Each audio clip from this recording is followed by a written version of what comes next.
Hello friends, कैसे हैं आप लोग। चलिए कंटिन्यू करते हैं अपना डिस्कशन, जिसमें हम लोग डिस्कस कर रहे हैं उत्तर प्रदेश जीके के बारे में। और आज इस कोर्स का 10वां लेक्चर है, जिससे हम लोग शुरुआत करेंगे उत्तर प्रदेश की राज्य की। तो देखिए, डिस्कशन की शुरुआत करने से पहले मैं आपको कुछ बताना चाहता हूं। देखिए, जैसे कि आपको पता है कि ये जो नोट्स हैं जिनसे मैं आपको पढ़ा रहा हूं, ये परीक्षावाणी और घटना चक्र का कंपाइलेशन है। अब बात क्या है कि ये जो टॉपिक है भारत की राज्य व्यवस्था, इंडियन पॉलिटी, ये इन बुक्स में ज्यादा समझाया नहीं गया है। और ये जो टॉपिक है ये काफी कॉन्सेप्चुअल और प्रैक्टिकल होता है। तो इस टॉपिक को लेकर आपकी एक समझ होना बहुत जरूरी है। तो यहाँ पर मैं ये सोच रहा था कि आपको ये टॉपिक कैसे पढ़ाया जाए।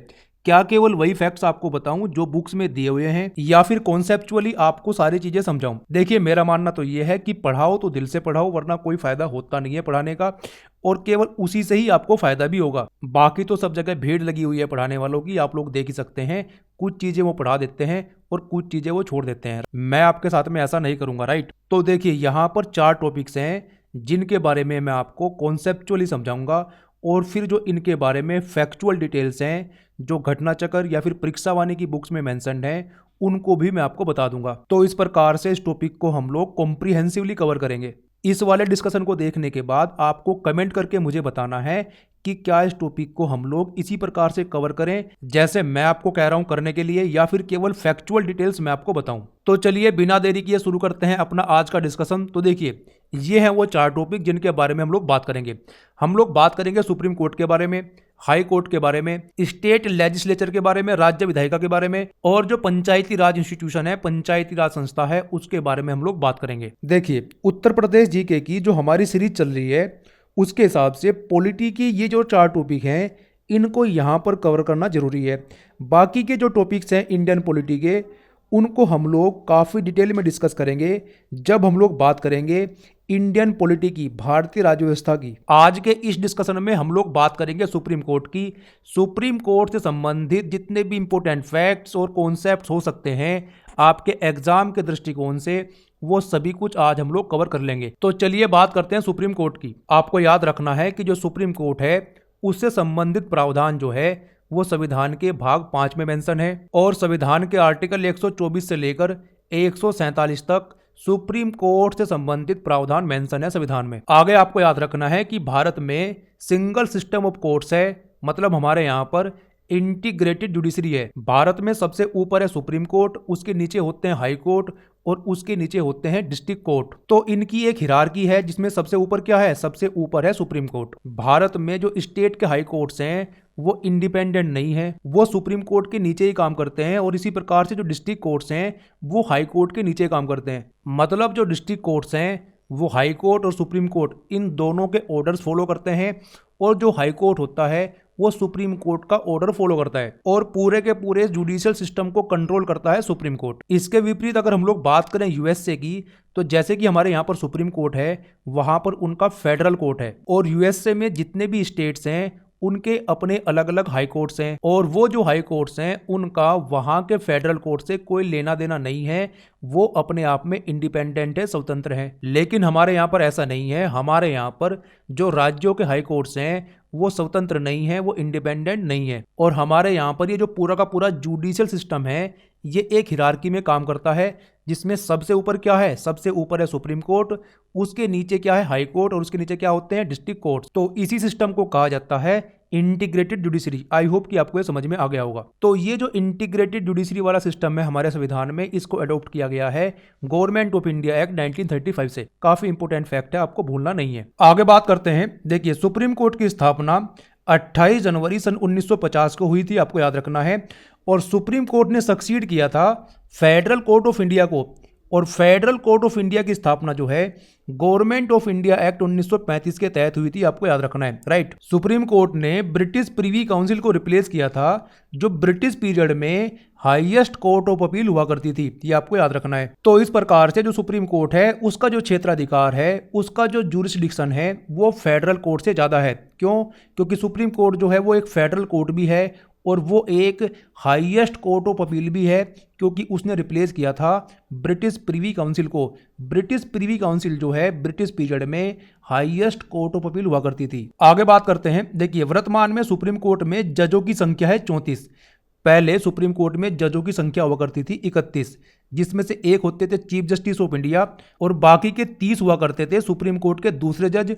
लेकिन सुप्रीम कोर्ट अमेंडमेंट एक्ट 2019 के तहत अन्य जजों की संख्या बढ़ाकर कर दी गई 30 से 33। तो इस प्रकार से वर्तमान में सुप्रीम कोर्ट में जजों की संख्या है 34, जिनमें से एक है चीफ जस्टिस ऑफ इंडिया और अन्य जज हैं 33। तो ये आपको याद रखना है। आगे बात करें, देखिए भारत में सबसे पहले सुप्रीम कोर्ट की स्थापना हुई है 1774 में। रेगुलेटिंग एक्ट 1773 के तहत भारत के पहले सुप्रीम कोर्ट की स्थापना हुई कब? 1774 में। कहां पर? कलकत्ता में। आपको याद रखना है। उस समय सुप्रीम कोर्ट में जजों की संख्या हुआ करती थी 8 में से एक होते थे चीफ जस्टिस और 7 जो हैं वो अन्य जज हुआ करते थे। भारत के पहले जो चीफ जस्टिस बने हैं उनका नाम भी आपको याद रखना है, उनका नाम है सर एलिजा इम्पे। तो ये सारे फैक्ट्स काफी इंपॉर्टेंट है, इनके बारे में आपको याद रखना है। आगे बात करते हैं, देखिए संविधान के आर्टिकल 124 में ये मेंशन है कि जो सुप्रीम कोर्ट के जज हैं उनकी नियुक्ति किस प्रकार से होनी है, उनका अपॉइंटमेंट किस प्रकार से होना है और उनको हटाया किस प्रकार से जाना है। ठीक है। और आर्टिकल 124 के सब क्लोज 2 में ये मेंशन है कि जो सुप्रीम कोर्ट के जज हैं उनकी नियुक्ति राष्ट्रपति करेंगे, प्रेसिडेंट करेंगे। ये भी आपको याद रखना है। ठीक है। अब बात करते हैं सुप्रीम कोर्ट के जजों की नियुक्ति की कि वो किस प्रकार से होती है। देखिए अगर प्रेसिडेंट को चीफ जस्टिस ऑफ इंडिया की नियुक्ति करनी है तो प्रेसिडेंट को सुप्रीम कोर्ट के जजेस और हाई कोर्ट के जजेस के साथ में सलाह करनी पड़ेगी। उसी के बाद में प्रेसिडेंट जो है वो चीफ जस्टिस ऑफ इंडिया की नियुक्ति कर सकते हैं, आपको याद रखना है। और अगर प्रेसिडेंट को सुप्रीम कोर्ट के अन्य जजों की नियुक्ति करनी है चीफ जस्टिस ऑफ इंडिया को छोड़कर, तो प्रेसिडेंट जो है चीफ जस्टिस ऑफ इंडिया के साथ में सलाह करने के बाद में सुप्रीम कोर्ट के अन्य जजों की नियुक्ति करेंगे। ये काफी इंपॉर्टेंट है, इसके बारे में आपको याद रखना है। देखिए यहां पर ये जो कंसल्टेशन है, ये जो सलाह है सुप्रीम कोर्ट के जजों से संबंधित, ये जो सलाह है इसको लेकर सुप्रीम कोर्ट के कुछ केसेस हैं उनके बारे में बात करते हैं। बात करते हैं कंसल्टेशन की सलाह की कि ये किस प्रकार की सलाह होती है। इसको लेकर जो पहला केस आया है वो आया 1982 में, जिसको कहा जाता है फर्स्ट जज केस। देखिए इसके बारे में बस आपको इतना याद रखना है कि इस केस में सुप्रीम कोर्ट ने यह कहा कि चीफ जस्टिस ऑफ इंडिया या फिर सुप्रीम कोर्ट की सलाह जो है वो सरकार पर या फिर कहें कि राष्ट्रपति पर बाध्य नहीं है, बाइंडिंग नहीं है। इसका मतलब ये हुआ कि सुप्रीम कोर्ट की जजों की नियुक्ति को लेकर चीफ जस्टिस ऑफ इंडिया जो सलाह देंगे सरकार को, वो सलाह सरकार के लिए बाध्यकारी नहीं है, सरकार उसे मान भी सकती है और नहीं भी। तो ये है फर्स्ट जज केस जो कि आया 1982 में। आगे बात करते हैं सेकंड जज केस के बारे में जो कि आया 1993 में। इसमें सुप्रीम कोर्ट ने यह फैसला दिया कि जो चीफ जस्टिस ऑफ इंडिया है उसकी सलाह राष्ट्रपति या फिर सरकार पर बाध्यकारी होगी। मतलब सुप्रीम कोर्ट के जजों की नियुक्ति से संबंधित जो सलाह है जो चीफ जस्टिस ऑफ इंडिया सरकार को देंगे वो सलाह सरकार को माननी पड़ेगी, सरकार के लिए वो क्या है, बाइंडिंग है। लेकिन साथ ही साथ यहां पर यह भी कहा गया कि इस प्रकार की सलाह देने से पहले जो चीफ जस्टिस ऑफ इंडिया है वो सुप्रीम कोर्ट के 2 सीनियर मोस्ट जजों के साथ में सलाह करेंगे, तभी जाकर वो सरकार को सलाह देंगे। तो ये क्या है, ये है कोलेजियम सिस्टम। यहीं से शुरुआत होती है कोलेजियम सिस्टम की। कोलेजियम सिस्टम क्या है बेसिकली, इसमें सुप्रीम कोर्ट के कुछ जज सरकार को ये रिकमेंड करते हैं कि सुप्रीम कोर्ट में कौन से जजों की नियुक्ति की जानी है। तो यहीं से शुरुआत होती है कोलेजियम सिस्टम की। आगे बात करते हैं थर्ड जज केस की जो कि आया 1998 में। इसमें सुप्रीम कोर्ट ने यह कहा कि जो चीफ जस्टिस ऑफ इंडिया है उसकी सलाह सरकार पर बाध्यकारी होगी, लेकिन चीफ जस्टिस ऑफ इंडिया को अब 2 जजों के साथ में नहीं बल्कि 4 जजों के साथ में बैठकर सलाह करनी पड़ेगी। उसी के बाद चीफ जस्टिस ऑफ इंडिया जो है वो सरकार को जजों के नाम रिकमेंड कर सकते हैं जिनकी नियुक्ति की जानी है। आगे इसमें यह कहा गया कि अगर इन 4 जजों में से 2 सहमत नहीं है तो जो चीफ जस्टिस ऑफ इंडिया है वो राष्ट्रपति को सलाह नहीं देंगे। और अगर चीफ जस्टिस ऑफ इंडिया जजों के साथ सलाह किए बिना सरकार को रिकमेंडेशन भेजते हैं तो वैसी रिकमेंडेशन सरकार के लिए बाध्यकारी नहीं होगी, ये आपको याद रखना है। तो ये है प्रॉपर कोलेजियम सिस्टम जिसमें एक चीफ जस्टिस ऑफ इंडिया होंगे और 4 सीनियर मोस्ट जज होंगे सुप्रीम कोर्ट के। अब आप मानो कि कोलेजियम ने पहली बार जजों की नियुक्ति से संबंधित रिकमेंडेशन भेजी प्रेसिडेंट के पास में, तो इस समय प्रेसिडेंट के पास में ये पावर है कि वो इन रिकमेंडेशंस को रिकंसीडरेशन के लिए वापस भेज सकते हैं सुप्रीम कोर्ट में। लेकिन अगर दूसरी बार ये जो कोलेजियम है ये रिकमेंडेशन भेजता है प्रेसिडेंट के पास में, तो इस बार प्रेसिडेंट को ये रिकमेंडेशन माननी पड़ेगी इस बार प्रेसिडेंट के लिए क्या होगी, बाध्यकारी होगी, बाइंडिंग होगी। तो आपको याद रखना है कि कॉलेजियम की रिकमेंडेशंस जो हैं प्रेसिडेंट एक बार रिकंसिडरेशन के लिए वापस भेज सकते हैं, दूसरी बार उनको मानना पड़ेगा, वो उनके लिए बाइंडिंग होती है, चाहे कॉलेजियम ने उसमें कोई परिवर्तन किया हो या ना किया हो। चलिए आगे चलते हैं और बात करते हैं फोर्थ जज केस की, जो कि आया 2015 में। देखिए NJAC national judicial appointment commission, इसके बारे में आप लोगों ने सुना होगा। सन 2014 में संविधान में 99वां संविधान संशोधन किया गया, जिसके तहत NJAC एक्ट सन 2014 ये पास किया गया। देखिए इसमें क्या हुआ, ये जो कॉलेजियम सिस्टम था जिसके बारे में अभी हम लोगों ने बात की, इस एक्ट के तहत कॉलेजियम सिस्टम को खत्म कर दिया गया और इसको रिप्लेस कर दिया गया नेशनल जुडिशियल अपॉइंटमेंट कमीशन के द्वारा। और इस कमीशन में 6 मेंबर थे, जिसमें से सरकार के 2 मेंबर इसमें रखे गए। बेसिकली सरकार ने किया गया, सरकार ये चाह रही थी कि जजों की नियुक्ति करने वाली जो संस्था है उसमें सरकार का भी इंटरफेरेंस रहे। आगे बात करें, देखिए 2015 में सुप्रीम कोर्ट ने इस 99वें संविधान संशोधन को अनकॉन्स्टिट्यूशनल डिक्लेयर कर दिया, असंवैधानिक डिक्लेयर कर दिया। उसका रीजन सुप्रीम कोर्ट ने यह दिया कि ये जो संविधान संशोधन है ये वायलेट करता है basic structure of the constitution को। संविधान के मूल ढांचे में आती है न्यायपालिका की स्वतंत्रता, इंडिपेंडेंस ऑफ जुडिशरी, तो ये इंडिपेंडेंस ऑफ जुडिशरी को वायलेट करता है। इसी कारण से सुप्रीम कोर्ट ने 2015 में इस संविधान संशोधन को असंवैधानिक करार दे दिया और सरकार ने ये जो 6 मेंबर्स का कमीशन बनाया था इसको भी हटा दिया गया और वापस से कॉलेजियम सिस्टम को ही लागू कर दिया गया। अब इसको मैं आपको समझाता हूं। देखिए सरकार के 3 अंग होते हैं, कार्यपालिका, विधायिका और न्यायपालिका। संविधान में यह प्रावधान है कि इन तीनों के बीच में सेपरेशन ऑफ पावर होना चाहिए, मतलब संविधान में इन तीनों की अलग अलग शक्तियां मेंशन्ड है और ये तीनों जो हैं एक दूसरे से स्वतंत्र होकर काम करेंगे, एक दूसरे के काम में ये हस्तक्षेप नहीं करेंगे। इनमें से जो न्यायपालिका है, जो जुडिशरी है, उसको कहा जाता है guardian of the constitution, guardian of the fundamental rights. और संविधान का अंतिम व्याख्याकर्ता कौन है? सुप्रीम कोर्ट है। कि अगर कहीं पर कोई मामला अटकता है और संविधान को एक्सप्लेन करने की जरूरत है तो वो अधिकार जो है वो सुप्रीम कोर्ट के पास में है। तो इसका मतलब ये हुआ कि अगर सरकार कोई ऐसा नियम कानून बनाती है जो संविधान का उल्लंघन करता है तो सुप्रीम कोर्ट के पास में ये अधिकार है कि उस नियम कानून को असंवैधानिक करार दे दिया जाए और उसको खत्म कर दिया जाए। और ये सब कब संभव होगा? जब हमारी न्यायपालिका स्वतंत्र होगी। तो इसी कारण से ये जो इंडिपेंडेंस ऑफ जुडिशरी है इसको संविधान का मूल ढांचा बनाया गया है, इसको basic structure of the constitution बनाया गया है ताकि जो न्यायपालिका है वो स्वतंत्र रूप से काम कर सके। तो इसी आधार पर 2015 में सुप्रीम कोर्ट ने इस संविधान संशोधन को असंवैधानिक करार दे दिया। क्यों? क्योंकि इस संविधान संशोधन के तहत बनाया गया था national judicial appointment commission NJAC, जिसमें 6 मेंबर थे और इन 6 मेंबर्स में से 2 मेंबर्स जो हैं वो सरकार की तरफ से होने थे। तो ये क्या हुआ? ये हुआ सरकार की ओर से जुडिशरी में हस्तक्षेप, जो कि वायलेट करता है इंडिपेंडेंस ऑफ जुडिशरी को, basic structure of the constitution को। आई होप कि आपको ये समझ में आ गया होगा। चलिए आगे बात करते हैं जजों की क्वालिफिकेशंस की, कि सुप्रीम कोर्ट का जज बनने के लिए उनके पास में कौन कौन सी योग्यताएं होनी चाहिए। तो देखिए सबसे पहले योग्यता उनकी क्या है कि वो भारत के नागरिक होने चाहिए। सबसे पहले योग्यता तो उनकी है।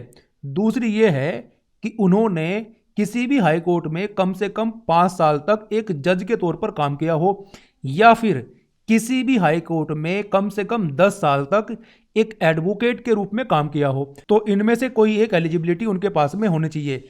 या फिर वो डिस्टिंग्विश्ड जूरिस्ट हो in the opinion of president, president की राय में वो कानून के बहुत बड़े जानकार होने चाहिए। तो ये योग्यताएं होती हैं सुप्रीम कोर्ट के जज की। इनके बारे में आपको याद रखना है, यहां से बार बार एग्जाम में क्वेश्चन पूछा जाता है। ठीक है, एक इंपॉर्टेंट फैक्ट आपको यहां पर ये याद रखना है कि सुप्रीम कोर्ट के जज की मिनिमम एज कॉन्स्टिट्यूशन में मेंशन नहीं है, ये आपको याद रखना है, भूलना नहीं है। ठीक है, चलिए आगे चलते हैं। सुप्रीम कोर्ट के जज including chief justice of India वो राष्ट्रपति के सामने शपथ लेते हैं, आपको याद रखना है। ठीक है, बात करते हैं इनके कार्यकाल की, इनके टेन्योर की। तो देखिए आपको याद रखना है कि संविधान में कहीं भी सुप्रीम कोर्ट के जजेस का जो कार्यकाल है उनको फिक्स नहीं किया गया है। हालांकि इससे संबंधित 3 प्रावधान है, उनके बारे में हम लोग बात कर लेते हैं। सुप्रीम कोर्ट का जज क्या है? वो 65 साल तक की उम्र तक अपने पद पर रह सकता है। तो पहला तो यह है। दूसरा यह है कि सुप्रीम कोर्ट का जज including chief justice of India वो किसी भी समय इस्तीफा दे सकता है, किसको? राष्ट्रपति को। ये आपको याद रखना है कि सुप्रीम कोर्ट का जज जो है वो राष्ट्रपति को इस्तीफा देता है। ठीक है। तीसरा प्रोविजन यहां पर यह है कि राष्ट्रपति भी किसी भी समय सुप्रीम कोर्ट के जज को हटा सकते हैं, लेकिन राष्ट्रपति ऐसा केवल संसद की सलाह पर करते हैं, यह आपको याद रखना है। और संविधान में सुप्रीम कोर्ट के जजेस को हटाने के लिए एक प्रॉपर रिमूवल प्रोसेस मेंशन किया गया है कि किस तरीके से सुप्रीम कोर्ट के जज को हटाया जा सकता है। बात करते हैं इस रिमूवल प्रोसेस की। तो देखिए, तो बात करते हैं जजों को हटाने का जो तरीका संविधान में बताया गया है उसकी। देखिए, इससे संबंधित एक एक्ट है जिसका नाम है जजेस इंक्वायरी एक्ट 1968। इसमें बताया गया है कि सुप्रीम कोर्ट के जज को किस प्रकार से हटाया जा सकता है। तो इस एक्ट के अनुसार सुप्रीम कोर्ट के जज को हटाने के लिए सबसे पहले संसद में लाना पड़ता है रिमूवल मोशन। और ये जो रिमूवल मोशन है ये संसद के कोई से भी हाउस में लाया जा सकता है। इसको लोकसभा में भी लाया जा सकता है और इसको राज्यसभा में भी लाया जा सकता है। अगर इसको लोकसभा में लाया गया है तो वहां पर कम से कम 100 सदस्यों के साइन इस मोशन पर होना जरूरी है। और अगर इसको राज्यसभा में लाया गया है तो वहां पर कम से कम 50 सदस्यों के साइन इस मोशन पर होने जरूरी हैं, तभी जाकर यह एक्सेप्ट किया जाएगा। उसके बाद स्पीकर या फिर चेयरमैन, लोकसभा के केस में स्पीकर होंगे और राज्यसभा के केस में चेयरमैन होंगे। तो स्पीकर या फिर चेयरमैन, इनके पास में यहीं पर यह अधिकार होता है कि वो इसी समय इस मोशन को रिफ्यूज कर सकते हैं। तो अगर उन्होंने इस मोशन को रिफ्यूज कर दिया तो वो यहीं के यहीं पर समाप्त हो जाएगा। और अगर उन्होंने मोशन को एक्सेप्ट कर लिया तो उसके बाद 3 मेंबर्स की एक कमेटी बनाई जाएगी। कौन कौन सदस्य होंगे उसमें, ये काफी इंपॉर्टेंट है, आपको याद रखना है। देखिए, एक होंगे उनमें चीफ जस्टिस ऑफ इंडिया, या फिर चीफ जस्टिस ऑफ इंडिया की जगह हो सकते हैं सुप्रीम कोर्ट के कोई सीनियर मोस्ट जज। और दूसरे सदस्य होंगे किसी भी हाई कोर्ट के चीफ जस्टिस। और तीसरे सदस्य होते हैं उसमें कोई एमिनेंट जूरिस्ट। तो ये जो 3 मेंबर्स की कमेटी है ये जांच करती है कि ये जो रिमूवल मोशन लाया गया है सुप्रीम कोर्ट के जज के खिलाफ, इसकी ग्राउंड्स जो हैं वो सही भी हैं या नहीं। और अगर जांच में ये कमेटी सुप्रीम कोर्ट के जज को गिल्टी पाती है, और गिल्टी की केवल 2 ग्राउंड्स मेंशन है संविधान में, वो क्या है? वो है मिसबिहेवियर एंड इनकैपेसिटी। तो अगर मिसबिहेवियर और इनकैपेसिटी के आधार पर ये कमेटी जज को गिल्टी पाती है तो ये जो रिमूवल मोशन है ये कंसीडर कर लिया जाएगा। और जब ये रिमूवल मोशन कंसीडर कर लिया जाएगा पार्लियामेंट में, तो उसके बाद इस रिमूवल मोशन को पार्लियामेंट के दोनों हाउसेस, लोकसभा और राज्यसभा, इन दोनों से स्पेशल मेजोरिटी से पास कराना पड़ेगा। और जब ये दोनों हाउसेस से पास हो जाएगा उसके बाद जाएगा ये प्रेसिडेंट के पास में, तब जाकर प्रेसिडेंट क्या करेंगे? प्रेसिडेंट उस जज को हटा देंगे। तो ये है रिमूवल प्रोसेस किसी भी जज को हटाने का। इसके बारे में आपको याद रखना है। आगे आपको याद रखना है कि अभी तक सुप्रीम कोर्ट के इतिहास में इस तरीके से किसी भी जज को हटाया नहीं गया है। इस प्रकार का केवल एक केस सामने आता है, वो है जस्टिस वी रामास्वामी का केस। ये सुप्रीम कोर्ट के जज थे 1991 से लेकर 1993 के बीच। तो इनके खिलाफ पार्लियामेंट में रिमूवल मोशन लाया गया था और कमिटी ने इन्हें गिल्टी भी डिक्लेयर कर दिया था। गिल्टी की केवल 2 ग्राउंड्स हैं जो कि आपको याद रखनी है। कौन कौन सी? Misbehaviour and incapacity. लेकिन उसके बाद हुआ क्या था कि रिमूवल मोशन लोकसभा से पास नहीं हो पाया था, वहां पर वो डिफीट हो गया था। देखिए, सुप्रीम कोर्ट के जजेस के कुछ प्रकार होते हैं, उनके बारे में हम लोग बात करते हैं। जैसे कि acting chief justice of India, कार्यकारी मुख्य न्यायाधीश। जो चीफ जस्टिस ऑफ इंडिया है, अगर उनका पद अचानक से खाली हो जाए तो प्रेसिडेंट के पास में ये पावर होती है कि वो सुप्रीम कोर्ट के किसी भी जज को acting chief justice of India बना सकते हैं। ये आपको याद रखना है। तो एक्टिंग चीफ जस्टिस को अपॉइंट करने की जो पावर है वो प्रेसिडेंट के पास में होती है, न कि चीफ जस्टिस ऑफ इंडिया के पास में। ये आपको याद रखना है। ठीक है। आगे बात करते हैं एडहोक जज की, जिसको हिंदी में बोलते हैं तदर्थ न्यायाधीश। इनकी नियुक्ति कब की जाती है? देखिए, शुरू में मैंने आपको बताया कि सुप्रीम कोर्ट में जजों की एक संख्या होती है। वर्तमान में सुप्रीम कोर्ट में 34 जज हैं। एक है चीफ जस्टिस ऑफ इंडिया और 33 हैं दूसरे जज। तो ये क्या है? ये है सुप्रीम कोर्ट का कोरम। सुप्रीम कोर्ट की फंक्शनिंग के लिए इतने जज सुप्रीम कोर्ट में होने ही चाहिए। तो अगर किसी कारण से सुप्रीम कोर्ट का कोरम जो है वो पूरा नहीं होता है, मतलब जितने सुप्रीम कोर्ट में जज होने चाहिए उतने नहीं होते हैं, तो जो चीफ जस्टिस ऑफ इंडिया है उनके पास में ये पावर है कि वो किसी भी हाई कोर्ट के जज को एडहोक जज के रूप में अपॉइंट कर सकते हैं सुप्रीम कोर्ट में, ताकि कोरम को मेंटेन किया जा सके। तो आपको याद रखना है कि एडहोक जजेस को अपॉइंट करने की जो पावर है वो है चीफ जस्टिस ऑफ इंडिया के पास में। आगे इसमें आपको ये याद रखना है कि चीफ जस्टिस ऑफ इंडिया ऐसा केवल कंसर्न हाई कोर्ट के चीफ जस्टिस की सलाह से और राष्ट्रपति की पूर्वानुमति से ही कर सकते हैं। तो ये आपको याद रखना है एडहॉक जज के बारे में। आगे बात करते हैं रिटायर्ड जज की, सेवानिवृत्त न्यायाधीश की। इनकी नियुक्ति कैसे होती है? इनकी नियुक्ति की पावर है चीफ जस्टिस ऑफ इंडिया के पास में। चीफ जस्टिस ऑफ इंडिया जो है वो राष्ट्रपति की अनुमति से जरूरत पड़ने पर सुप्रीम कोर्ट के किसी भी रिटायर्ड जज को सुप्रीम कोर्ट का जज बना सकते हैं, और ऐसा करने के लिए चीफ जस्टिस ऑफ इंडिया को कंसर्न जज की अनुमति लेनी पड़ेगी। आगे चलते हैं और बात करते हैं सुप्रीम कोर्ट की सीट की। सुप्रीम कोर्ट की सीट है दिल्ली में। सुप्रीम कोर्ट जो है वो दिल्ली में स्थित है। चीफ जस्टिस ऑफ इंडिया के पास में ये पावर है कि वो किसी दूसरे स्थान को भी सुप्रीम कोर्ट की सीट के तौर पर अपॉइंट कर सकते हैं। मतलब जो चीफ जस्टिस ऑफ इंडिया हैं वो सुप्रीम कोर्ट को दिल्ली से कहीं और पर स्थानांतरित कर सकते हैं, लेकिन ऐसा करने के लिए उनको राष्ट्रपति की पूर्वानुमति लेनी पड़ेगी। ये भी आपको याद रखना है। आगे बात करें, देखिए कुछ संवैधानिक मामलों को लेकर प्रेसिडेंट जो है वो सुप्रीम कोर्ट की सलाह लेते हैं। उन मामलों को वो सुप्रीम कोर्ट को सौंप देते हैं और सुप्रीम कोर्ट को उन पर कोई फैसला लेना पड़ता है, और उसके बाद सुप्रीम कोर्ट प्रेसिडेंट को एडवाइस देते हैं। तो आर्टिकल 143 में सुप्रीम कोर्ट की एडवाइजरी पावर है। सुप्रीम कोर्ट जो है वो प्रेसिडेंट को एडवाइस देता है। इससे संबंधित प्रावधान किए गए हैं संविधान के आर्टिकल 143 में, और इस प्रकार के जो मामले हैं वो सुप्रीम कोर्ट की कॉन्स्टिट्यूशनल बेंच देखती है, जिसमें कम से कम 5 जज होते हैं। तो ये आपको याद रखना है। आगे बात करें, देखिए पार्लियामेंट के पास में ये पावर नहीं है कि वो सुप्रीम कोर्ट के जुरिस्डिक्शन को कम कर सके, उसको कर्टेल कर सके, लेकिन पार्लियामेंट सुप्रीम कोर्ट के क्षेत्राधिकार को, उसके जुरिस्डिक्शन को बढ़ा जरूर सकता है।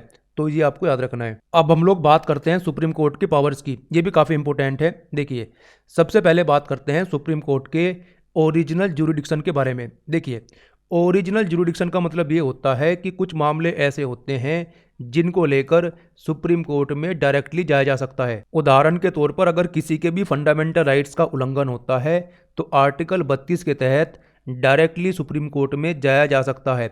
तो ऐसे मामले जिनमें डायरेक्टली सुप्रीम कोर्ट में जाया जा सकता है वो आते हैं सुप्रीम कोर्ट के ओरिजिनल जुरिडिक्शन के अंदर। दूसरा है एक्सक्लूसिव जुरिडिक्शन।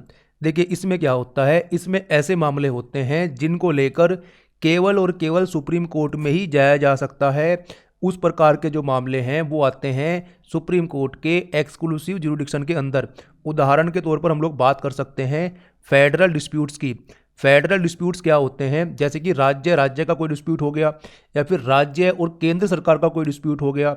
तो इस प्रकार के जो डिस्प्यूट्स होते हैं उनको कहा जाता है फेडरल डिस्प्यूट्स। तो फेडरल डिस्प्यूट्स को लेकर सुप्रीम कोर्ट के पास में एक्सक्लूसिव पावर है। मतलब इन डिस्प्यूट्स को सुलझाने का अधिकार केवल सुप्रीम कोर्ट के पास में है, किसी और कोर्ट के पास में इस प्रकार का अधिकार नहीं है। तो यहाँ पर आपको याद रखना है ओरिजिनल जुरिडिक्शन के बारे में और एक्सक्लूसिव जुरिडिक्शन के बारे में। ओरिजिनल का मतलब डायरेक्टली सुप्रीम कोर्ट में जा सकते हैं, और एक्सक्लूसिव का मतलब केवल सुप्रीम कोर्ट में जा सकते हैं। ठीक है, आगे बात करते हैं रिट जुरिडिक्शन के बारे में। ये भी काफ़ी इंपॉर्टेंट है, इसके बारे में आपको याद रखना है। देखिए सुप्रीम कोर्ट और हाई कोर्ट इनके पास में रिट जारी करने का अधिकार होता है। अगर किसी के भी फंडामेंटल राइट्स का उल्लंघन होता है तो आर्टिकल 32 के तहत सुप्रीम कोर्ट रिट जारी करता है ताकि उसके फंडामेंटल राइट्स बचाए जा सके, और आर्टिकल 226 के तहत हाई कोर्ट रिट जारी करता है ताकि उसके फंडामेंटल राइट्स बचाए जा सके। और ये रिट जो है ये 5 प्रकार की होती हैं। देखते हैं कौन कौन सी है। बंदी प्रत्यक्षीकरण है, परमादेश है, प्रतिषेध है, अधिकार परीक्षा है और उत्प्रेषण है। इनके बारे में हम लोग काफ़ी डिटेल में बात करेंगे जब हम लोग फंडामेंटल राइट्स के बारे में बात करेंगे। अभी के लिए बस आपको इतना याद रखना है कि 5 प्रकार की रिट होती हैं जिनको जारी करते हैं सुप्रीम कोर्ट और हाई कोर्ट। आर्टिकल 32 के तहत सुप्रीम कोर्ट और आर्टिकल 226 के तहत हाई कोर्ट। यहाँ पर आपको याद ये रखना है कि ये जो रिट जुरिडिक्शन है ये सुप्रीम कोर्ट का ओरिजिनल जुरिडिक्शन है। मतलब अगर फंडामेंटल राइट्स का उल्लंघन होता है तो आर्टिकल 32 के तहत डायरेक्टली सुप्रीम कोर्ट में जा सकते हैं, लेकिन ये सुप्रीम कोर्ट का एक्सक्लूसिव जुरिडिक्शन नहीं है। क्यों? क्योंकि इस प्रकार की पावर केवल सुप्रीम कोर्ट के पास में ही नहीं है बल्कि हाई कोर्ट के पास में भी है। ये आपको याद रखना है। अब इंपॉर्टेंट पॉइंट आपको यहाँ पर ये याद रखना है कि जो हाई कोर्ट का रिट जुरिडिक्शन है वो सुप्रीम कोर्ट के रिट जुरिडिक्शन से ज्यादा होता है। वो कैसे होता है? देखिए सुप्रीम कोर्ट केवल तभी रिट जारी करता है जब किसी के फंडामेंटल राइट्स का उल्लंघन हुआ हो। और बात करें हाई कोर्ट की तो हाई कोर्ट तब भी रिट जारी करता है जब किसी के फंडामेंटल राइट का उल्लंघन होता है, और तब भी रिट जारी करता है जब किसी के किसी दूसरे संवैधानिक अधिकार का उल्लंघन होता है। तो इस प्रकार से जो हाई कोर्ट है, हाई कोर्ट का रिट जुरिडिक्शन सुप्रीम कोर्ट से ज़्यादा है, ये आपको याद रखना है, काफ़ी इंपॉर्टेंट पॉइंट है। आगे बात करते हैं सुप्रीम कोर्ट के एपिलेट जुरिडिक्शन की। देखिए सुप्रीम कोर्ट जो है वो हाईएस्ट कोर्ट ऑफ अपील है, मतलब भारत में अपील करने की सबसे बड़ी संस्था क्या है? सुप्रीम कोर्ट है। अब हम लोग बात करते हैं कि कौन कौन से मैटर्स को लेकर सुप्रीम कोर्ट में अपील की जा सकती है। तो देखते हैं संवैधानिक मैटर्स को लेकर, सिविल मैटर्स को लेकर, क्रिमिनल मैटर्स को लेकर, और एक होता है स्पेशल लीव पिटीशन। तो इनको लेकर सुप्रीम कोर्ट में अपील की जा सकती है, आपको याद रखना है। ये जो स्पेशल लीव पिटीशन है ये सुप्रीम कोर्ट की डिस्क्रिशनरी पावर होती है। देखिए इसमें होता क्या है कि मान लीजिए कोई केस चल रहा है भारत के किसी भी कोर्ट में या फिर किसी ट्रिब्यूनल में, और उसको लेकर कोर्ट ने या फिर ट्रिब्यूनल ने कोई फैसला भी सुना दिया है, तो उस फैसले के खिलाफ सुप्रीम कोर्ट में स्पेशल लीव पिटीशन डाली जा सकती है, और उसके बाद सुप्रीम कोर्ट जो है उस केस पर सुनवाई करता है। यहाँ पर जो इम्पोर्टेंट पॉइंट आपको याद रखना है वो ये है कि जो मिलिट्री कोर्ट होते हैं, जो मार्शल लॉ वाले केस होते हैं, उनके खिलाफ सुप्रीम कोर्ट में स्पेशल लीव पिटीशन नहीं डाली जा सकती, ये आपको याद रखना है। तो स्पेशल लीव पिटीशन की जो पावर है वो केवल सुप्रीम कोर्ट के ही पास में है, ये इसकी डिस्क्रिशनरी पावर है। स्पेशल लीव पिटीशन से संबंधित जो प्रावधान है वो है संविधान के आर्टिकल 136 में, ये आपको नहीं भूलना है, ये काफी इंपॉर्टेंट है। क्लियर। बात करते हैं सिविल मैटर्स की। तो देखिए इनके बारे में आपको याद रखना है कि पहले क्या होता था, पहले सुप्रीम कोर्ट केवल उन्हीं सिविल मैटर्स को सुनता था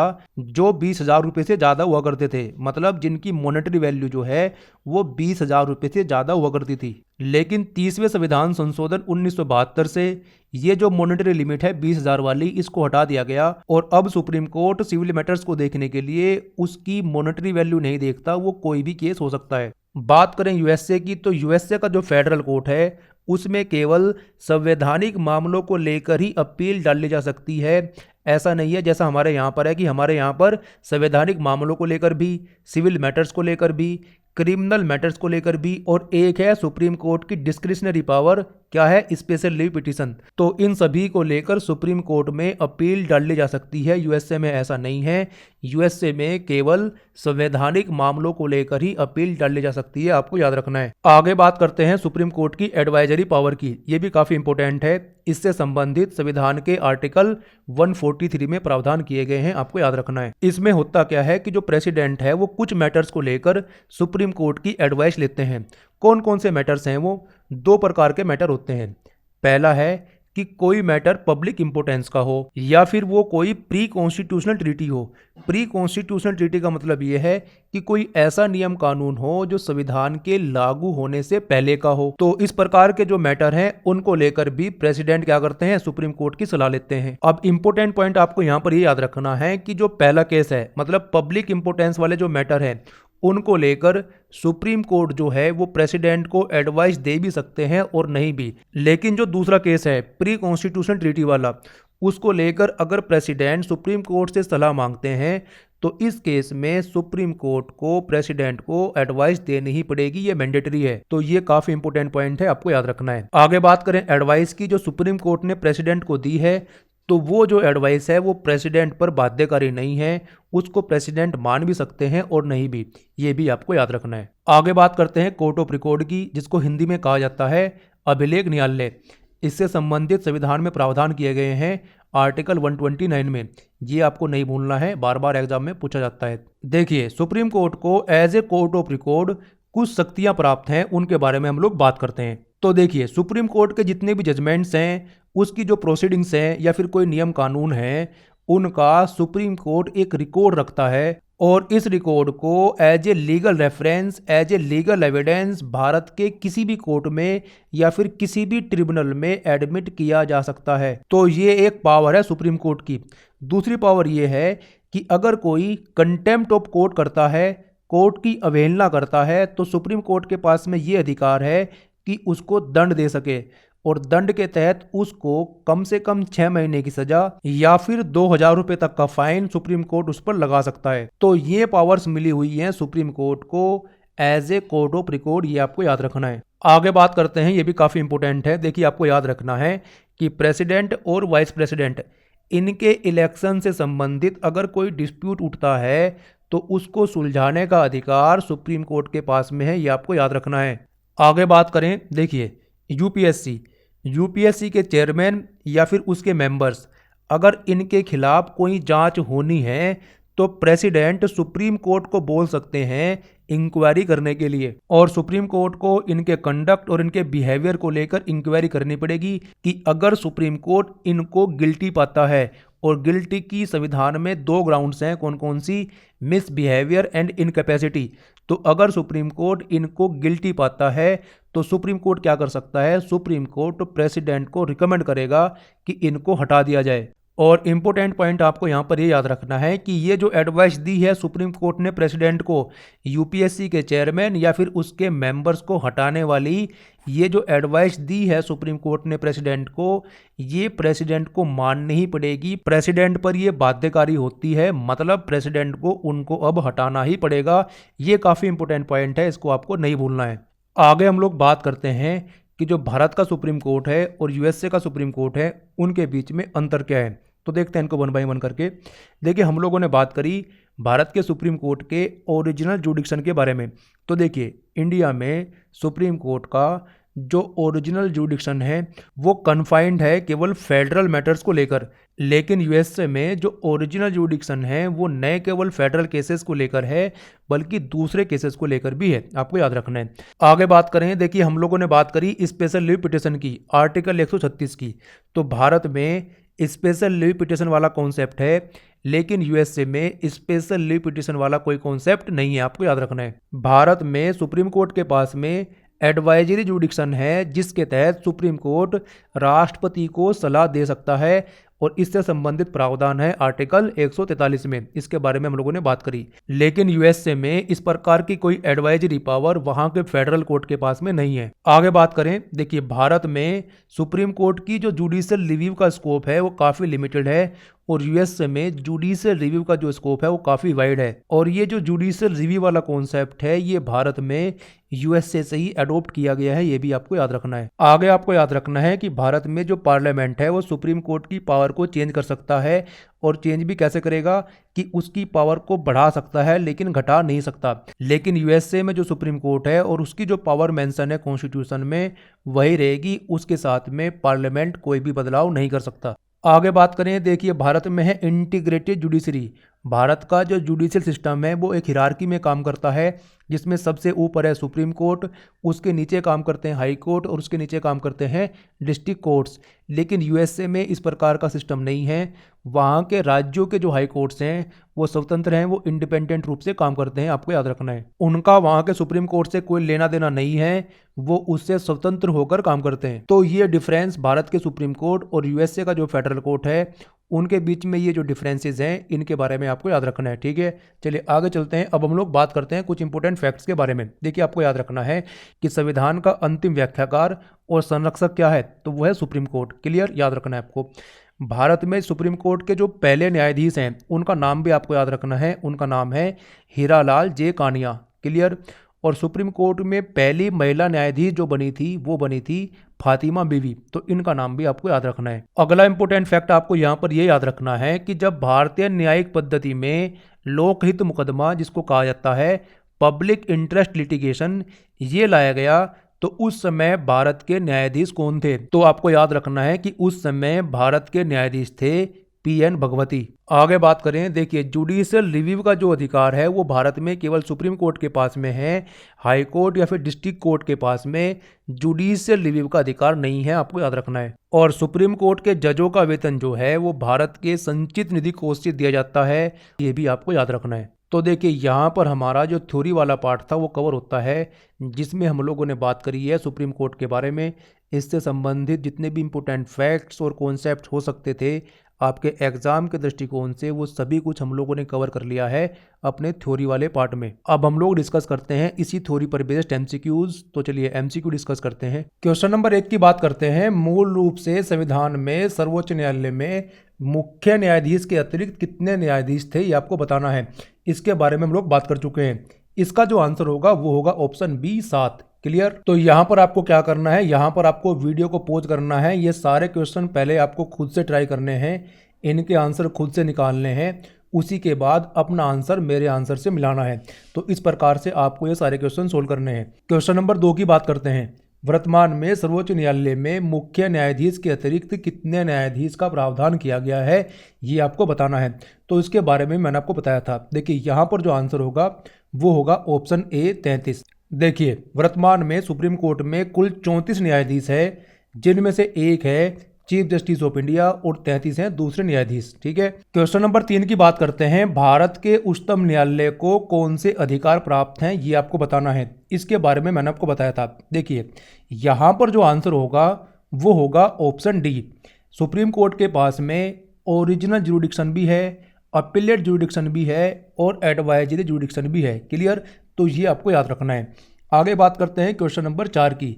सर्वोच्च न्यायालय के जजों का वेतन किससे आहरित होता है, ये आपको बताना है। देखिए सर्वोच्च न्यायालय के जजों का वेतन जो है वो दिया जाता है भारत के संचित निधि कोष से। तो यहाँ पर आंसर हो जाएगा ऑप्शन सी, संचित निधि कोष। क्वेश्चन नंबर 5 की बात करते हैं। भारत के सर्वोच्च न्यायालय की स्थापना हुई थी किसके द्वारा, ये आपको बताना है। अधिनियम का नाम आपको बेसिकली यहाँ पर बताना है। देखिए यहाँ पर जो आंसर होगा वो होगा ऑप्शन सी, भारत सरकार अधिनियम 1935 के द्वारा भारत के सर्वोच्च न्यायालय की स्थापना हुई थी। उस समय वो था एक फेडरल कोर्ट और 28 जनवरी 1950 को सुप्रीम कोर्ट ने उसी फेडरल कोर्ट को सक्सीड किया था। इसके बारे में हम लोग बात कर चुके हैं। क्वेश्चन नंबर 6 की बात करते हैं। निम्नलिखित में से किसके अंतर्गत भारत के सर्वप्रथम सर्वोच्च न्यायालय की स्थापना हुई थी। तो आपको उस एक्ट का नाम बताना है जिसके द्वारा भारत के सबसे पहले सुप्रीम कोर्ट की स्थापना हुई थी। तो इसके बारे में भी मैंने आपको बताया था। देखिए रेगुलेटिंग एक्ट 1773 के द्वारा भारत के सबसे पहले सुप्रीम कोर्ट की स्थापना हुई है। कहाँ पर, कलकत्ता में। तो इसका आंसर हो जाएगा ऑप्शन ए, रेगुलेटिंग एक्ट 1773 के द्वारा भारत में सर्वप्रथम सर्वोच्च न्यायालय की स्थापना की गई थी। आपको याद रखना है। क्वेश्चन नंबर 7 की बात करते हैं।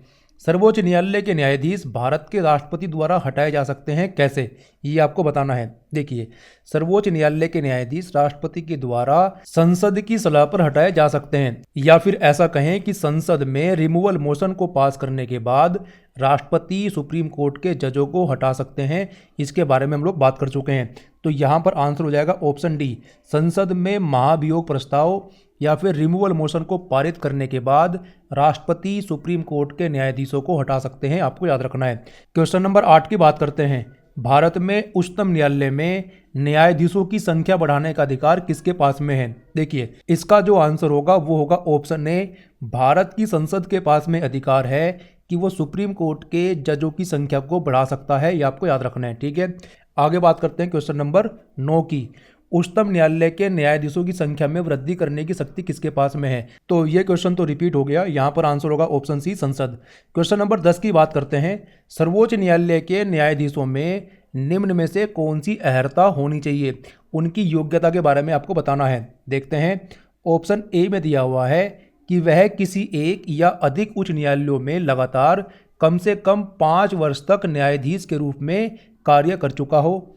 ऑप्शन बी में दिया हुआ है कि वह किसी एक या अधिक उच्च न्यायालयों में लगातार 10 वर्षों तक अधिवक्ता एडवोकेट रहा हो। और ऑप्शन सी में दिया हुआ है कि वह एक पारंगत विधि वेत्ता हो, वह विधि का, कानून का अच्छा जानकार हो। तो इसके बारे में हम लोगों ने बात की थी। तो यहाँ पर जो आंसर होगा वो होगा ऑप्शन डी। ये जो तीनों योग्यताएं हैं ये तीनों ही सुप्रीम कोर्ट का जज बनने के लिए योग्यताएं होती हैं। आपको याद रखना है। क्वेश्चन नंबर 11 की बात करते हैं। जब भारतीय न्यायिक पद्धति में लोकहित मुकदमा PIL पब्लिक इंटरेस्ट लिटिगेशन लाया गया तब भारत के मुख्य न्यायाधीश कौन थे, ये आपको बताना है। इसके बारे में मैंने आपको बताया था। देखिए उस समय भारत के मुख्य न्यायाधीश थे PN भगवती। तो यहाँ पर आंसर हो जाएगा ऑप्शन डी, PN भगवती। इनके समय सुप्रीम कोर्ट में सबसे पहला PIL का मामला आया था। आपको याद रखना है। क्वेश्चन नंबर 12 की बात करते हैं। सर्वोच्च न्यायालय में न्यायाधीश नियुक्त होने के लिए व्यक्ति को कम से कम कितने वर्ष उच्च न्यायालय का एडवोकेट होना चाहिए। तो यहाँ पर एडवोकेट की बात हो रही है। तो यहाँ पर आंसर क्या होगा, यहाँ पर आंसर होगा 10 वर्ष। तो ऑप्शन बी यहाँ पर सही हो जाएगा। एडवोकेट 10 साल तक और जज 5 साल तक अगर कोई व्यक्ति हाईकोर्ट का रहा हो तो वो सुप्रीम कोर्ट का जज बन सकता है। ये आपको याद रखना है। क्वेश्चन नंबर 13 की बात करते हैं। सर्वोच्च न्यायालय के मुख्य न्यायाधीश की नियुक्ति कौन करता है। तो सर्वोच्च न्यायालय के मुख्य न्यायाधीशों की नियुक्ति जो है वो राष्ट्रपति करता है। तो यहाँ पर आंसर हो जाएगा ऑप्शन डी, राष्ट्रपति। क्वेश्चन नंबर 14 की बात करते हैं। संविधान के व्याख्याकार और संरक्षक कौन है। देखिए, संविधान के अंतिम रूप से व्याख्याकर्ता और संविधान के संरक्षक जो हैं वो है सुप्रीम कोर्ट। क्लियर? तो आपको याद रखना है, यहाँ पर आंसर हो जाएगा ऑप्शन सी, सर्वोच्च न्यायालय। आगे बात करते हैं क्वेश्चन नंबर 15 की। भारतीय संविधान के किस भाग में संघीय न्यायपालिका का उल्लेख है? तो देखिए, संविधान के भाग 5 में संघीय न्यायपालिका का उल्लेख है, आपको याद रखना है। तो यहाँ पर आंसर हो जाएगा ऑप्शन डी, भाग 5। क्वेश्चन नंबर 16 की बात करते हैं। सर्वोच्च न्यायालय के जजों का वेतन किससे आहरित होता है? ये क्वेश्चन भी रिपीट हो गया, तो यहाँ पर आंसर क्या होगा? ऑप्शन सी, संचित निधि कोष से जो है सुप्रीम कोर्ट के जजों का वेतन दिया जाता है, आपको याद रखना है। क्वेश्चन नंबर 17 की बात करते हैं। जब राष्ट्रपति और उपराष्ट्रपति का पद खाली हो तो भारत के राष्ट्रपति पद पर कौन होता है? तो इसका जो आंसर होगा वो होगा भारत के मुख्य न्यायाधीश। जब राष्ट्रपति और उपराष्ट्रपति इन दोनों का पद किसी कारणवश खाली होता है तो उस समय भारत के मुख्य न्यायाधीश, चीफ जस्टिस ऑफ इंडिया जो हैं वो राष्ट्रपति के पद को ग्रहण करते हैं। तो यहाँ पर आंसर हो जाएगा ऑप्शन बी, भारत के मुख्य न्यायाधीश। क्वेश्चन नंबर 18 की बात करते हैं। परामर्शदायी अधिकार क्षेत्र के अंतर्गत उच्चतम न्यायालय किसी विधि के पर्सन या जनता के लिए विशेष महत्व के तथ्य पर परामर्श देता है, उसे भेजा जाता है। तो उस मैटर को किसके द्वारा सुप्रीम कोर्ट में भेजा जाता है, ये आपको बताना है। इसके बारे में मैंने आपको काफ़ी अच्छे से समझाया था। तो यहाँ पर आंसर होगा राष्ट्रपति। राष्ट्रपति के द्वारा उस मैटर को सुप्रीम कोर्ट में भेजा जाता है। ये क्या है? ये है सुप्रीम कोर्ट की एडवाइजरी पावर, जिसके तहत सुप्रीम कोर्ट राष्ट्रपति को सलाह देता है। और ये कौन से आर्टिकल में मेंशन है संविधान के, ये कमेंट करके आपको मुझे बताना है, तब जाकर मुझे पता चलेगा कि आप लोगों ने कितने कंसंट्रेशन के साथ में डिस्कशन को सुना है। तो यहाँ पर आंसर हो जाएगा ऑप्शन डी, राष्ट्रपति द्वारा। तो देखिए, यहाँ पर जो इंपोर्टेंट एमसीक्यूज थे वो भी हम लोगों ने डिस्कस कर लिए हैं। अब आपको कमेंट करके मुझे जरूर बताना है कि इन 18 एमसीक्यूज में से आपके कितने सही हुए हैं। आप एक काम और कर सकते हैं कि इसी थ्योरी पर बेस्ड आप कहीं से भी इस टॉपिक के एमसीक्यूज लगा सकते हैं। आप श्योर रहो कि आपका एक भी एमसीक्यू जो है वो गलत नहीं होगा, आप सारे के सारे एमसीक्यू सही सही सोल्व कर लोगे। आपको कमेंट करके मुझे ये बताना है कि आपको ये डिस्कशन कैसा लगा, और क्या इसी प्रकार से ये जो टॉपिक है हमारा राज्य व्यवस्था वाला, पॉलिटी वाला, इसको कवर करें, या फिर जैसे कि मैंने आपको शुरू में कहा था केवल फैक्चुअल डिटेल्स के बारे में हम लोग बात करें। ये आपको मुझे कमेंट करके बता देना है। तो देखिए, इस डिस्कशन में इतना ही, जिसमें आज हम लोगों ने बात करी है सुप्रीम कोर्ट के बारे में। इससे संबंधित जितने भी इंपॉर्टेंट फैक्ट्स और कॉन्सेप्ट्स हो सकते थे आपके एग्जाम के दृष्टिकोण से, वो सभी कुछ हम लोगों ने कवर कर लिया है। इससे बाहर आपके एग्जाम में एक भी क्वेश्चन जाने वाला नहीं है इस टॉपिक से। तो इस डिस्कशन में इतना ही, मिलते हैं नेक्स्ट वीडियो में। Thank you.